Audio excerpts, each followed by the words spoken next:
जय श्री कृष्णा। राधे राधे दोस्तों, राधा और श्री कृष्ण का प्रेम अमर है। राधा ने श्री कृष्ण से और श्री कृष्ण ने राधा से निस्वार्थ और आत्मिक प्रेम किया था। इसी प्रेम का कारण आज श्री कृष्ण के नाम के आगे राधा लगता है। राधे कृष्ण। कोई रुक्मिणी कृष्ण क्यों नहीं कहता, जबकि रुक्मिणी भी तो राधा की तरह प्रेम करती थी। आओ जानते हैं राधा कृष्ण प्रेम की अनसुनी बातें, जो कई कथाओं की अलग अलग वर्णन है, तो कुछ वर्णन आए आज हम बताएंगे और जानेंगे। नमस्कार दोस्तों, बातें ज्ञान की YouTube चैनल में आपका स्वागत है। इस चैनल के द्वारा भक्ति, ईश्वर कथा, पौराणिक कथाएं, प्रेरक कहानियां और ज्ञानवर्धक कहानियों का विशेष संकलन आपको मिलेगा और आप ऐसे ही ज्ञानवर्धक वीडियो देख पाएंगे। कृपया चैनल को सब्सक्राइब करें, वीडियो को शेयर करें और अपना बहुमूल्य साथ बनाए रखें। धन्यवाद दोस्तों। जय श्री कृष्णा। राधे राधे। पौराणिक कथाओं के अनुसार राधा श्री कृष्ण से 5 वर्ष बड़ी थी। राधा ने श्री कृष्ण को पहली बार जब देखा था, जबकि उनकी माँ यशोदा ने उन्हें औखल से बांध दिया था। उन्हें देखकर राधा बेसुध सी हो गई थी और उनके प्रेम में पड़ गई थी। उन्हें लगा था कि यह किसी पूर्व जन्म का रिश्ता है। कुछ लोग कहते हैं कि वो पहली बार गोकुल अपने पिता वृषभानुजी के साथ आई थी, तब श्री कृष्ण को पहली बार देखा था, और कुछ विद्वानों के अनुसार संकेत तीर्थ पर पहली बार दोनों की मुलाकात हुई थी। जो भी हो, लेकिन जब राधा ने कृष्ण को देखा तो वह उनके प्रेम में पागल जैसी हो गई थी और कृष्ण भी उन्हें देखकर बावरे हो गए थे। दोनों में प्रेम हो गया था। ब्रह्मवैवर्त पुराण प्रकृति खंड अध्याय 48 के अनुसार और यदुवंशियों के कुलगुरु गर्ग ऋषि द्वारा लिखित गर्ग संहिता की एक कथा के अनुसार एक बार नंद बाबा श्री कृष्ण को लेकर बाजार घूमने निकले थे। उसी दौरान राधा और उनके पिता भी वहां पहुंचे थे। दोनों का वहां पहली बार मिलन हुआ। उस दौरान दोनों की ही उम्र बहुत छोटी थी। उस स्थान को सांकेतिक तीर्थ स्थान कहते हैं। संकेत का शब्दार्थ है पूर्व निर्दिष्ट मिलने का स्थान। मान्यता है कि पिछले जन्म में ही दोनों ने ये तय कर लिया था कि हमें इस स्थान पर मिलना है। कहते हैं कि यहीं पर गर्ग संहिता के अनुसार एक जंगल में स्वयं ब्रह्मा ने राधा और कृष्ण का गंधर्व विवाह करवाया था। यहाँ हर साल राधा के जन्मदिन यानी राधाष्टमी से लेकर अनंत चतुर्दशी के दिन तक मेला लगता है। ब्रह्मवैवर्त पुराण की एक पौराणिक कथा के अनुसार श्री कृष्ण के साथ राधा गोलोक में रहती थी। एक बार उनकी अनुपस्थिति में श्री कृष्ण अपनी दूसरी पत्नी विरजा के साथ घूम रहे थे। तभी राधा आ गईं। वे विरजा पर नाराज होकर वहां से चली गईं। श्री कृष्ण के सेवक और मित्र श्रीदामा को राधा का ये व्यवहार ठीक नहीं लगा और वे राधा को भला बुरा कहने लगे। राधा ने क्रोधित होकर श्रीदामा को अगले जन्म में शंखचूड़ नामक राक्षस बनने का श्राप दे दिया। इस पर श्रीदामा ने भी उनको पृथ्वी लोक पर मनुष्य रूप में जन्म लेकर 100 वर्ष तक कृष्ण विछोह का श्राप दे दिया। राधा को जब श्राप मिला था तब श्री कृष्ण ने उनसे कहा था कि तुम्हारा मनुष्य रूप में जन्म तो होगा, लेकिन तुम सदैव मेरे पास रहोगी। यही कारण था कि राधा और श्री कृष्ण का बचपन में विछोह हो गया था। राधा श्री कृष्ण की मुरली सुनकर बावरी होकर नाचने लगती थी और वो उनसे मिलने के लिए बाहर निकल जाती थी। जब गांव में कृष्ण और राधा के प्रेम की चर्चा चल पड़ी तो राधा के समाज के लोगों ने उसका घर से बाहर निकलना बंद करवा दिया।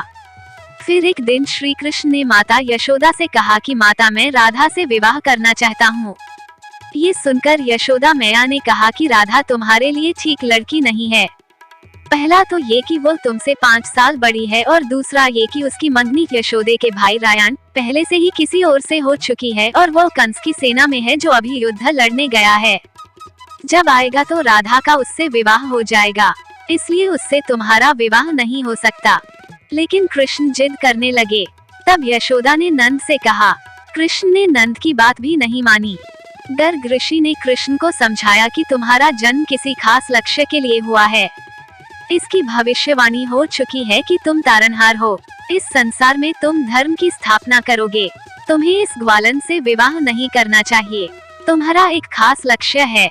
गर्ग मुनि हर तरह से समझाते हैं, लेकिन कृष्ण नहीं समझते हैं। तब गर्ग मुनि उन्हें एकांत में ये रहस्य बता देते हैं कि तुम यशोदा और नंद के पुत्र नहीं, देवकी और वसुदेव के पुत्र हो, और तुम्हारे माता पिता को कंस ने कारागार में डाल रखा है। ये सुनकर श्री कृष्ण के जीवन की दशा बदल जाती है। राधा के परिवार को जब पता चला कि यह श्री कृष्ण की मुरली सुनकर उनके प्रेम में नाचती हुई उनके पास पहुंच जाती है, तो उन्होंने राधा को घर में ही कैद कर दिया था।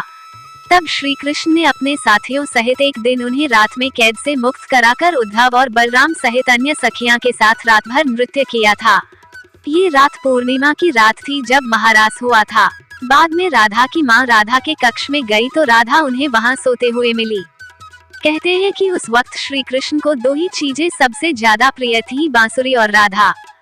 कृष्ण की बांसुरी की धुन सुनकर राधा के जैसे प्राण ही निकल जाते थे।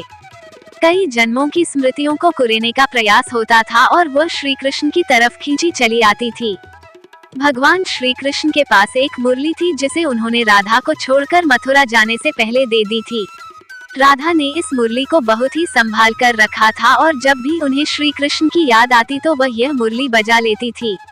श्री कृष्ण उसकी याद में मोरपंख लगाते थे और वैजयंती माला पहनते थे।